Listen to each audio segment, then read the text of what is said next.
If back in the day, either they had some kind of technique to avoid the flooding that we're just not aware of, or they were just better at being like, I gotta live this way, this is the way I live. So I don't know what they did about the flooding, but they do flood after rains. That's immediately what I thought about when you showed the picture. You in the military, what little trenches you do, right? Yeah. Runoff? So we are at Nakabaru Ruins. Okay, so these are remade. Please, I do not want to read in anybody's essay. It's amazing that these stayed around for 2,000 years.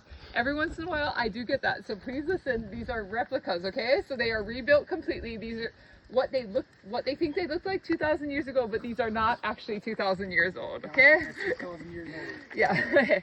So the oldest, these are called pit dwelling residences. The oldest pit dwelling residences they know are from this area, not right here, but about 4,000 years ago they were building these in Okinawa.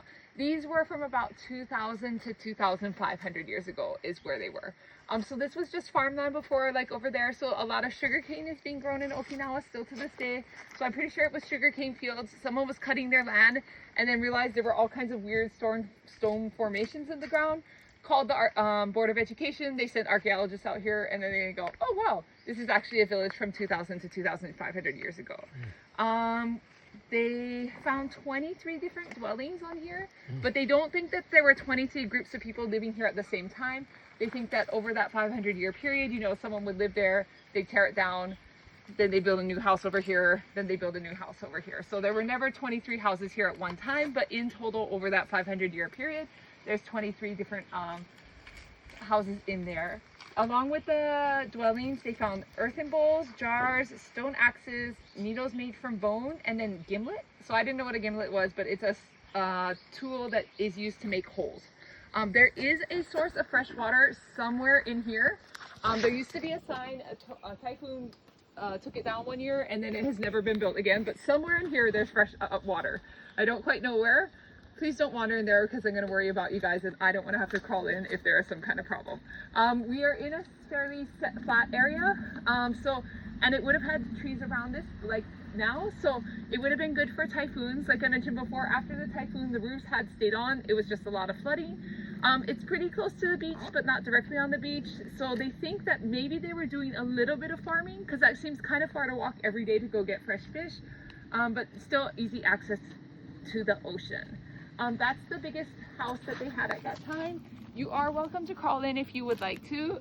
Students regularly crawl in. You don't have to, don't worry. But if you want to crawl in, you're more than welcome. And come, we can go over here and take a little look to get a better idea of what Hell no. Hell no.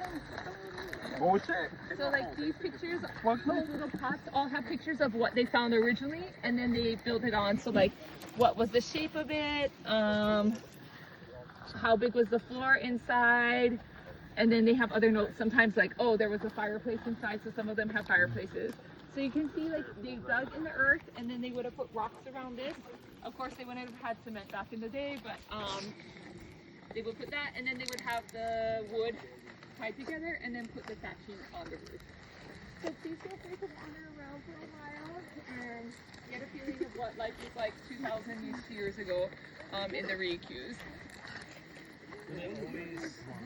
You know, like some of the older Okinawan homes, the doors you gotta like yeah. duck to get into. Is that Students similar? who crawled inside have said like they're my height or taller, and they were able to stand up just fine once they get inside. Okay. It's just the It entryway is is quite low, and yeah, probably to help with storms keep and out keeping the things out. Yeah. Yeah, I've definitely hit my head at my grandma's house. And your pants going to the fucked up. bathroom, like, Yeah. He's that's gonna hurt. Go ahead.